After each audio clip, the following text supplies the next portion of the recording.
Hello বন্ধুরা, কেমন আছো তোমরা? নিশ্চয়ই ভালো আছো। আলহামদুলিল্লাহ, আমি অনেক ভালো আছি। তো চলো বন্ধুরা, আগের একটি ক্লাসে আমি তোমাদেরকে স্বরবর্ণের স্বরা অ স্বরা আ লিখে দেখিয়েছিলাম।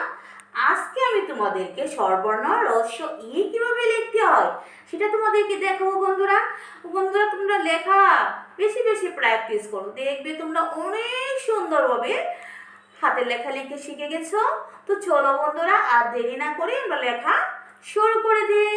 চলো বন্ধুরা, দেখো হ্রস্ব ই লিখতে প্রথমে তোমাকে হ্রস্ব ই গেল কি পূর্ণমাত্রার বর্ণ বন্ধুরা। দেখো প্রথমে মাত্রা দিয়ে নিয়েছি, মাত্রার নিচ থেকে এইভাবে রাউন্ড করে এই পর্যন্ত। দেখো বন্ধুরা, তোমাদের দেখার সুবিধার জন্য আমি এই পর্যন্ত এনে কলম উঠিয়ে ফেলেছি, কিন্তু তোমরা কলম না উঠিয়ে তোমরা লেখার প্র্যাকটিস করবে বন্ধুরা। দেখো তারপর এখান থেকে হর মতো একটা কনসেপ্ট, তারপর এটার শেষ থেকে শুরুর দিকে উড়ন চিহ্নটা হবে বন্ধুরা। দেখো বন্ধুরা, শেষ থেকে শুরুর দিকে উড়ন চিহ্ন। ঠিক আছে বন্ধুরা, তা চলো আমি আবার লিখে দেখাই। প্রথমে আমি মাত্রা দিয়ে নিব,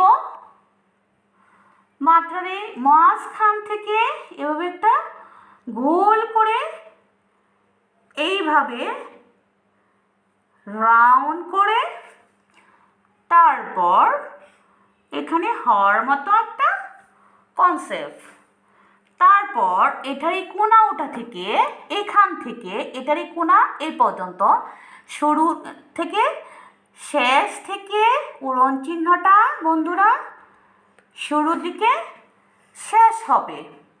তাহলে চলো বন্ধুরা, আমি আবার অবশ্যই লিখি।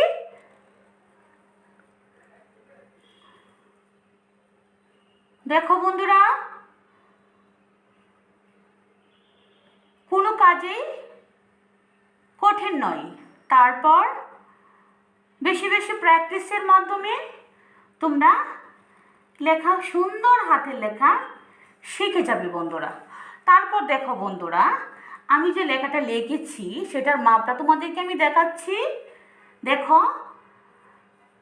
এখানে প্রথমে আমি গোল দিয়ে নিয়েছি, তারপর এখান থেকে রাউন্ড করে এদিকে এনে এটার এই মাথা পর্যন্ত সমান রাখতে হবে। তারপর এখান থেকে হর মতো একটা কনসেপ্ট নিতে হবে।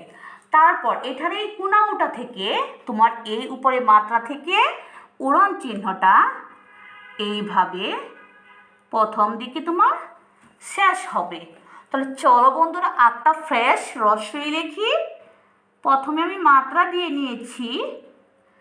দেখো বন্ধুরা, মাত্রার এই মাঝখান থেকে ছোট্ট একটা গোল দিয়ে তারপর এইভাবে রাউন্ড করে, তারপর এখান থেকে হর মতো একটা নিচে কনসেপ্ট চলে আসছে।